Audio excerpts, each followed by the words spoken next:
নমস্কার বন্ধুরা, সোনালীর কিচেনে সবাইকে স্বাগত। আজকে আপনাদের সাথে শেয়ার করব নিরামিষ আলু পটলের রসা। সকলেই আমরা এটা বানিয়ে থাকি, তবে আমি আজকে কিভাবে বানাচ্ছি সেটাই আজ আপনাদের সাথে শেয়ার করব। আসুন দেখে নেওয়া যাক। আলু পটলের রসা বানানোর জন্য এখানে 400 গ্রাম পটল অল্প অল্প খোসা রেখে কেটে নিয়ে প্রত্যেকটা পটলের থেকে 3টে করে টুকরো বার করে নিয়েছি। আর নিয়েছি 2টো মিডিয়াম সাইজের আলু, একটু বড় ডুমো করে কেটে নিয়েছি। সমস্ত সবজিগুলো ভালো করে ধুয়ে নিয়েছি। আর মশলা হিসাবে নিয়েছি 1 চা চামচ জিরে বাটা আর 1 চা চামচ আদা বাটা আর ঝালের জন্য কাঁচা লঙ্কা বাটা। এবার চলে এলাম মূল রান্নায়। কড়াইটা গরম হলে কড়াইয়ে দিয়ে দিলাম 2 টেবিল চামচ সর্ষের তেল। তেলটা ভালো করে গরম হলে তেলটাকে কড়াইয়ের চারদিকে ছড়িয়ে নিয়ে হাই ফ্লেমেই পটলগুলোকে আমরা ভেজে নেব। পটল ভাজার সঙ্গে সঙ্গে কিন্তু আমরা লবণ বা হলুদটা দিচ্ছি না। কিছুক্ষণ একটু ভেজে নেয়ার পর আমরা এতে লবণ আর সামান্য একটু হলুদ গুঁড়ো দিয়ে নেব।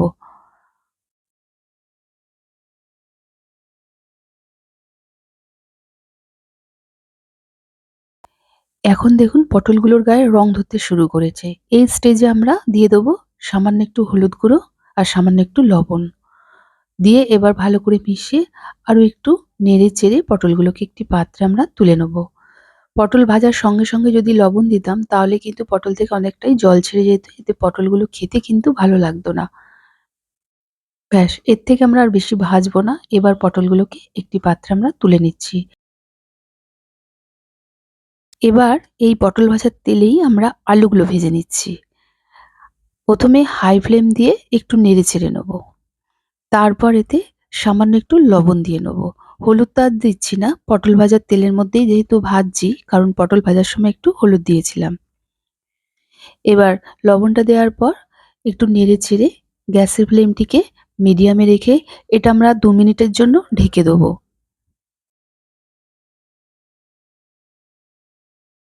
2 মিনিট পর ঢাকাটা খুলে একটু নেড়ে দেওয়ার পর আবারও এটাকে ঢেকে আমরা কিছুক্ষণ রান্না হতে দেবো।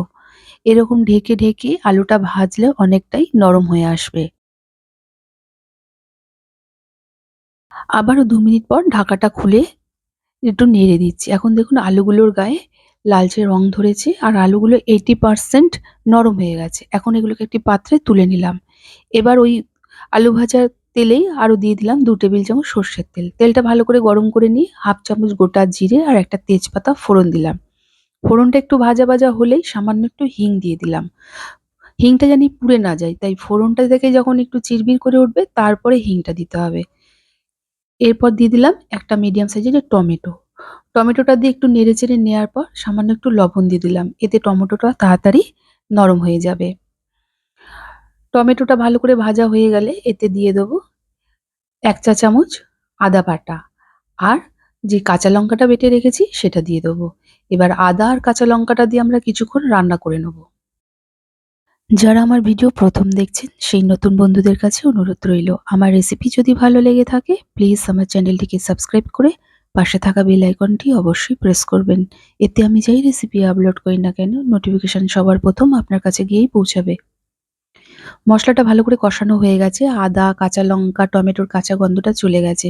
এখন দিয়ে দিলাম 1 চা চামচ জিরে বাটা, 1/2 চা চামচ হলুদ গুঁড়ো আর রঙের জন্য সামান্য একটু কাশ্মীরি লঙ্কার গুঁড়ো। সামান্য একটু জল দিয়ে মশলাটাকে আমরা ভালো করে কষিয়ে নেব। এখানে আমি বাটা মশলাটা ব্যবহার করলাম। আপনারা চাইলে জিরে গুঁড়ো ব্যবহার করতে পারেন। তবে রান্নার আগে জিরে গুঁড়োটা বেশ কিছুক্ষণ জলে ভিজিয়ে রেখে রান্নাটা করলে মশলার স্বাদটা কিন্তু বাটা মশলার মতোই মনে হবে। গ্যাসের ফ্লেমটিকে মিডিয়ামে রেখে মশলাটাকে আমরা ভালো করে কষিয়ে নিয়েছি। এখন মশলা থেকে তেল ছাড়তে শুরু করেছে। এই স্টেজে আমরা দিয়ে দিলাম ভেজে রাখা আলুগুলো। আলুগুলো মশলার সাথে মিশিয়ে আরো 1 মিনিটের মতো আমরা একটু রান্না করে নেব। তারপর এতে ভেজে রাখা পটলগুলো দিয়ে দিলাম। এবার পটলগুলো ভালো করে মিশিয়ে একটু নেড়েচেড়ে নেব।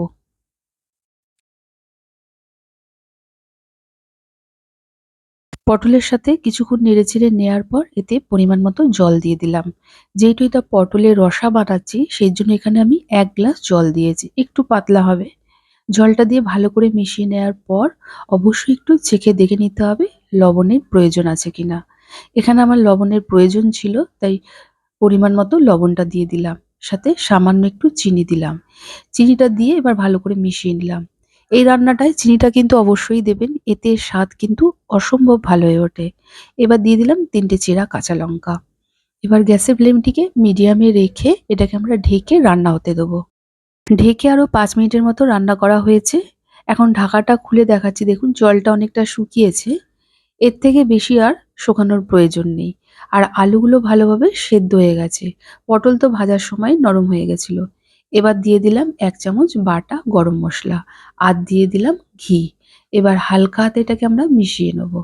তাহলে আমাদের তৈরি হয়ে গেল নিরামিষ আলু পটলের রসা। এখন গ্যাসের ফ্লেমটিকে অফ করে এটাকে আমরা কিছুক্ষণ ঢেকে রেখে দিয়ে তারপর সার্ভ করব। এটা খুবই একটা সাধারণ রান্না, কিন্তু এই ঝোলটা খেতে কিন্তু অসম্ভব ভালো লাগে। গরম ভাতের সাথে এইরকম নিরামিষ আলু পটলের রসা থাকলে যারা নিরামিষ খেতে পারে না তারাও দেখবেন দুহাতা ভাত বেশি খাচ্ছে। যাই হোক, আমার আজকের এই রেসিপি আপনাদের কেমন লেগেছে অবশ্যই কমেন্ট করে জানাবেন। ভালো লাগলে একটা লাইক ও প্রচুর শেয়ার করবেন। আজকের মতো এই পর্যন্ত। আবার হাজির হয়ে যাব নতুন কোনো রেসিপির সাথে। সবাই ভালো থাকুন, সুস্থ থাকুন। ধন্যবাদ।